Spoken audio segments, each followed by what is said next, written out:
நல்லவன் உங்களில் ஒருவன். இப்போ நம்ம டீன்ஸ் படத்தோட திரை விமர்சனத்தை தான் பார்க்க போகிறோம். தமிழ் சினிமாவில் எப்போதும் புதுமை, எதிலும் புதுமையை புகுத்தி ரசிகர்களின் அறிவை ஒருபோதும் குறைச்சி மதிப்பிடாத பார்த்திபன் இந்த முறை டீன்ஸ் மூலமாக அப்படி ஒரு அனுபவத்தை தந்தாரா அப்படின்றத தான் இப்போ நம்ம பார்க்க போகிறோம்.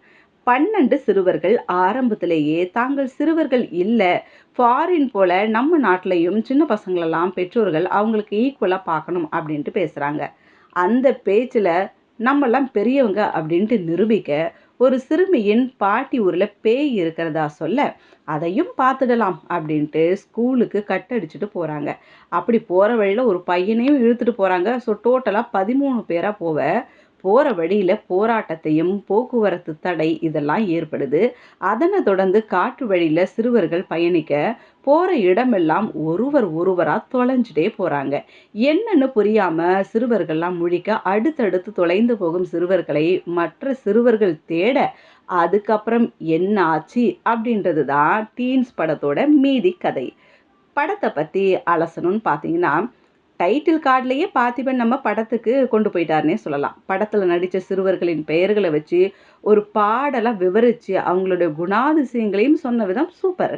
அதோட அந்த சின்ன பசங்க எல்லாருமே ஏதோ பெரிய மனுஷங்க போல் ஆரம்பத்தில் பேசுறது நமக்கு கொஞ்சம் எரிச்சலாக தான் இருக்குது. அப்படின்னாலும் ஜேசி கலாச்சாரத்தில் பார்த்தீங்கன்னா வளர்கிறவங்களுக்கு இது நியாயமாக தான் தெரியுது அப்படின்னு தான் சொல்லணும். படத்தோட முதல் பாதி அடுத்து என்ன, இவங்களுக்கு என்ன ஆனது அப்படின்ற ஒரு பதட்டத்தை ஏற்படுத்தினாலும், பேயா இது, அமானுஷ்யமா அப்படின்ற 2ஆம் பாதியில் இதுக்கான லாஜிக்கை பார்த்திபன் உடைக்கும் இடம், அட இப்படியும் யோசிக்கலாமே அப்படின்ட்டு நம்மளை யோசிக்க வைக்குது.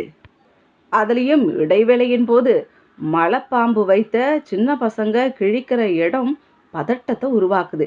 இப்படி முதல் பாதி முழுசும் பல கேள்விக்குறியோட நகர்றது சுவாரஸ்யமா இருக்கு. ஆனா செகண்ட் ஹாஃப்ல பார்த்தீங்கன்னா இவங்க தொலைஞ்சதுக்கான காரணம் சுவாரஸ்யமான டாபிக்னாலும் அதை படமாக்கிய விதம் கொஞ்சம் பொறுமையை சோதிக்கிற மாதிரி தான் இருக்கு. அதோட யோகி பாபு எல்லாம் எதுக்கு வராரு, 2 காட்சி எதுக்காக வராரு அப்படின்னே தெரியல. படத்திற்கும் அவருக்கும் எந்த ஒரு தொடர்பும் இல்லாம ஃபேஸ் வேல்யூக்காகவே அவரை பயன்படுத்தியிருக்கிறாங்கன்னு சொல்லலாம்.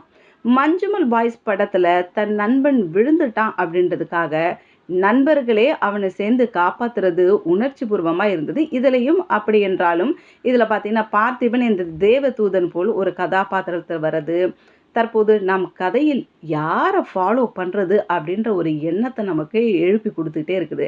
படத்தின் பட்ஜெட்டு ரொம்ப குறைவு அப்படின்றது பல காட்சிகளை நம்மளால் பார்க்க முடியுது. இமான் இசையில் எந்த பாடலுமே பெருசாக மனசில் நிற்கவே இல்லைங்க.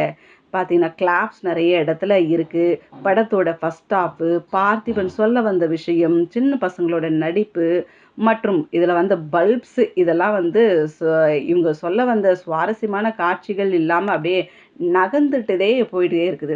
ஸோ பல இடத்துல இது கைத்தட்டல்கள் கிடைக்குது, பல இடத்துல பல்ப்ஸும் கிடைக்குது இந்த படத்தில். ஸோ மொத்தத்தில் இந்த டீன்ஸ் பார்த்தீங்கன்னா சுவாரஸ்யம் இல்லாத ஒரு தேடல் அப்படின்னே தான் சொல்ல முடியுது.